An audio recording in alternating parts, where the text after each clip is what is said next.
Good morning. Today I'm going to discuss on topic osteomyelitis and osteoporosis. Introduction. Bones work as a framework of body.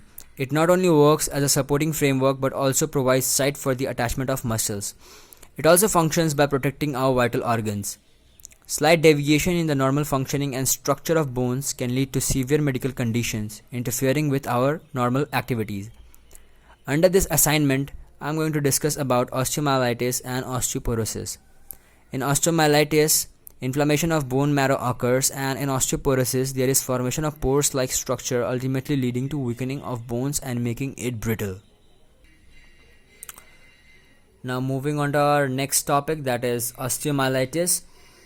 It comprises of three words. First one is osteo, meaning bones. Second one is myelo, meaning marrow. And the third one is itis, which means inflammation. Definition. An infection of the bone is termed as osteomyelitis. It typically results from an infection. Infections like enteric fever, actinomycosis, tuberculosis, etc. Classification. ये दो type के होते हैं, pyogenic osteomyelitis and tuberculous osteomyelitis. Pyogenic osteomyelitis. Osteomyelitis organism specially bacteria की वजह से होता है जो बोन्स में पहुंच जाता है और इन्फेक्शन हो जाता है. सबसे ज़्यादा केसेस स्टेफिलोकोकस ऑरियस की वजह से होता है. Other organisms that causes osteomyelitis are E coli, pseudomonas, klebsiella etcetera. ये दो तरीके से होता है. पहला है हेमाटोजेनस स्प्रेड और दूसरा है direct extension of infection from the adjacent area. Hematogenous spread में बैक्टीरिया ब्लड के थ्रू बोन में चला जाता है, for example by using contaminated needles, unsterile hemodialysis और समटाइम्स बाय डेंटल एक्सट्रैक्शन. दूसरा है direct extension of infection from the adjacent area. इसमें इन्फेक्शन प्राइमरी एरिया से बोन में स्प्रेड हो जाता है. Now causes of osteomyelitis. Osteomyelitis सब एज ग्रुप को होता है. एडल्ट्स में मोस्टली वर्टेब्रा में देखने मिलता है. चिल्ड्रन में लॉन्ग बोन्स, वो भी मेटाफिशियल एंड, मतलब लॉन्ग बोन्स के जो मेटाफिशियल एंड होते हैं वहाँ पे स्पेशली देखने को मिलता है.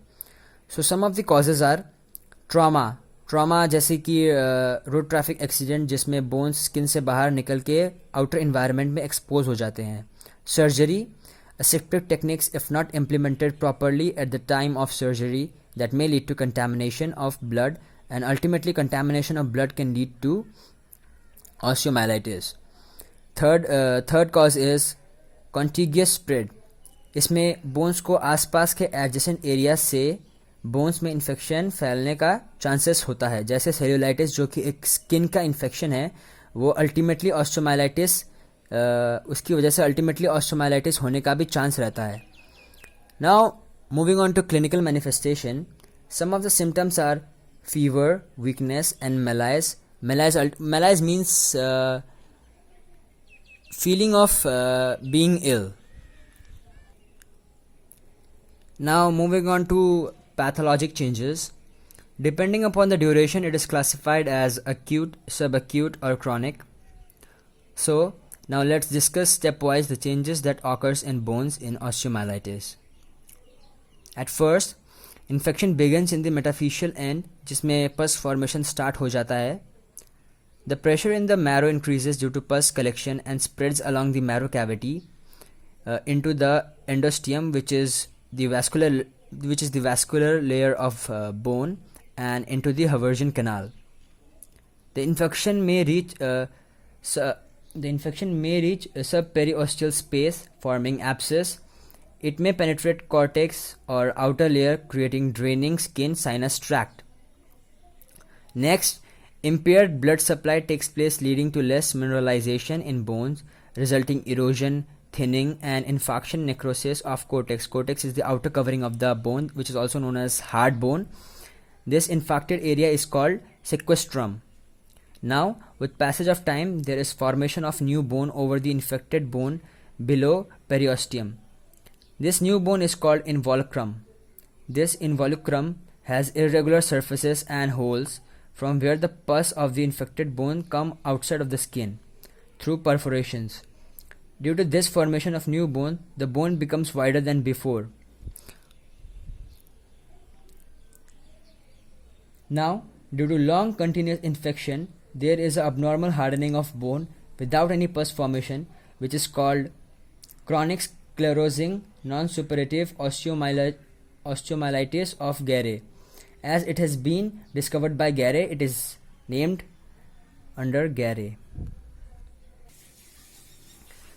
Occasionally, acute osteomyelitis is contained to a limited area and is covered by fibrous tissue and granulation tissue. This is known as Brodie's abscess. The complications of osteomyelitis are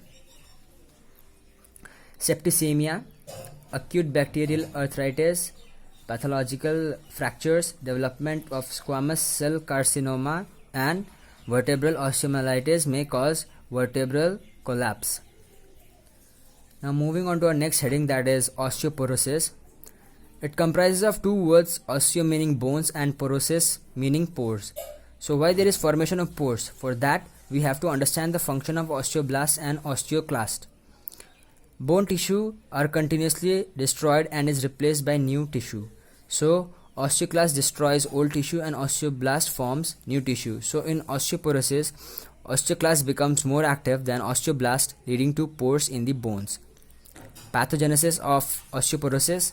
Osteoporosis is classified into two major groups, primary and secondary.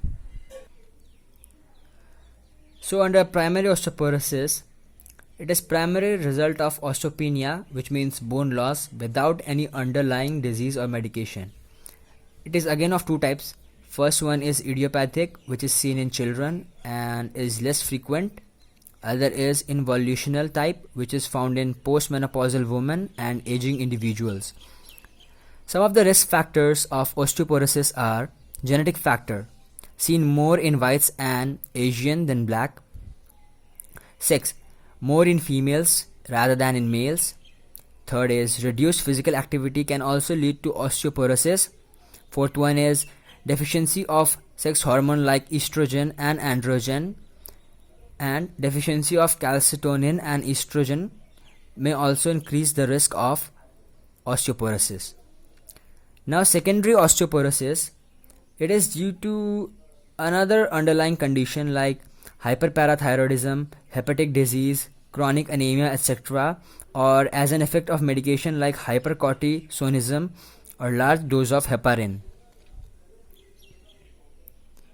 Now moving on to physiologic changes that occurs in osteoporosis. Generally osteoporosis is systemic, but in case of disuse or immobilization osteoporosis, it is localized to affected limb. Mostly commonly encountered osteoporotic fracture are vertebral crush fracture, femoral neck fracture, and wrist fracture. This is there is enlargement of medullary cavity and thinning of the cortex.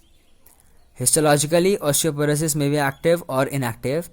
In active osteoporosis, there is both increase in the bone resorption and formation. And in inactive osteoporosis, there is minimal bone formation and reduced resorptive activity. Lastly, I want to thank Udita ma'am for providing me this assignment. Through this presentation, I covered topic osteomyelitis and osteoporosis, which are one of the most common pathologic conditions related to bone. Thank you for watching my video till the end. I hope it helped you understanding the topic osteomyelitis and osteoporosis. Thank you.